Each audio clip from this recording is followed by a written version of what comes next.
Halo semuanya, selamat berjumpa kembali bersama saya di channel YouTube Pusatnya Informasi tentang Pinjaman Uang Online.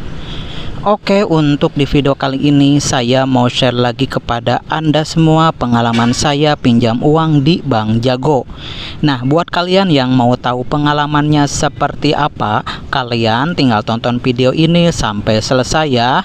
Tapi sebelum mulai ke videonya, saya minta dukungannya dulu buat channel ini. Caranya dengan klik dulu tombol subscribe dan aktifkan juga tombol loncengnya agar kalian semua gak ketinggalan informasi menarik selanjutnya dari channel ini.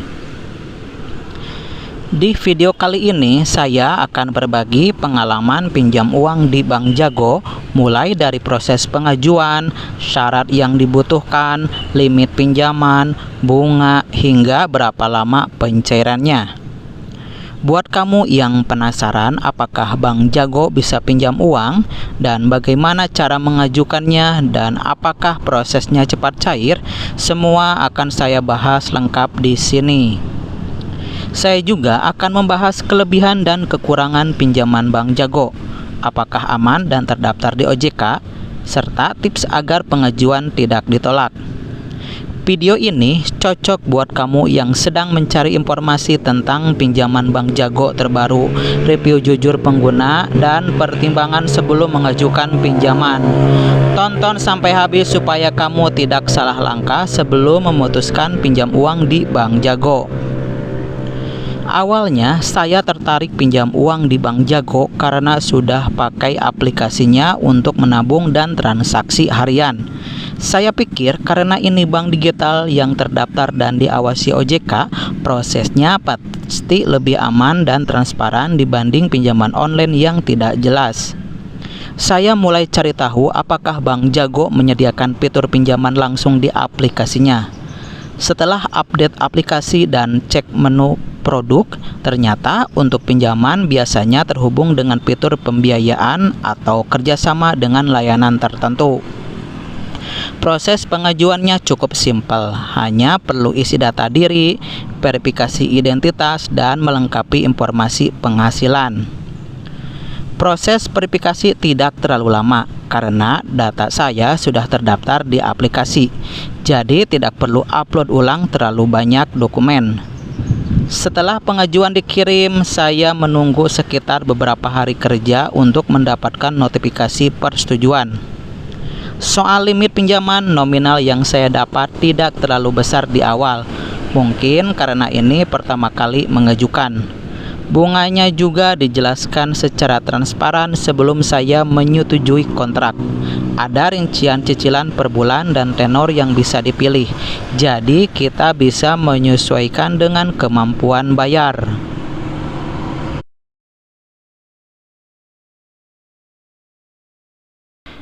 Dulu waktu itu saya pinjam uang sebesar 7 juta dengan durasi pinjamannya selama 6 bulan. Bunganya plat yaitu sebesar 2,39% per bulan. Suku bunga efektif 47,62% per tahun. Untuk cicilan per bulannya yaitu sebesar Rp1.333.958. Jadi total pembayaran pinjamannya sebesar Rp8.003.724.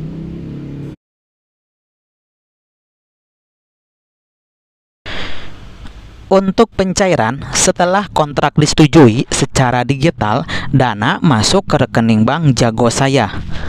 Tidak sampai berminggu-minggu, relatif cepat dibanding pengalaman saya di beberapa layanan lain. Untuk kelebihannya menurut saya, untuk proses digital dan praktis lewat aplikasi, dan transparan soal bunga dan cicilan. Terus aplikasi ini terdaftar dan diawasi oleh OJK.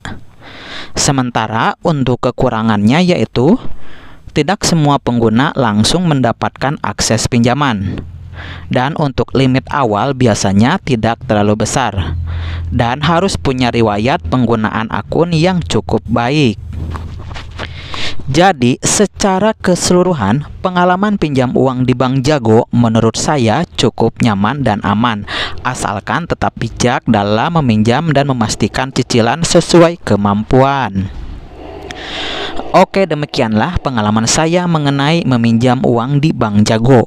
Saya sarankan buat kalian sebelum memutuskan meminjam di aplikasi pinjaman online Bank Jago, sebaiknya baca dan pahami isi surat perjanjian secara keseluruhan. Nah, jika ada pertanyaan mengenai pengalaman saya meminjam di Bank Jago, silahkan tinggalkan komentar kalian di bawah video ini. Oke, semoga bermanfaat dan sampai berjumpa lagi di video berikutnya.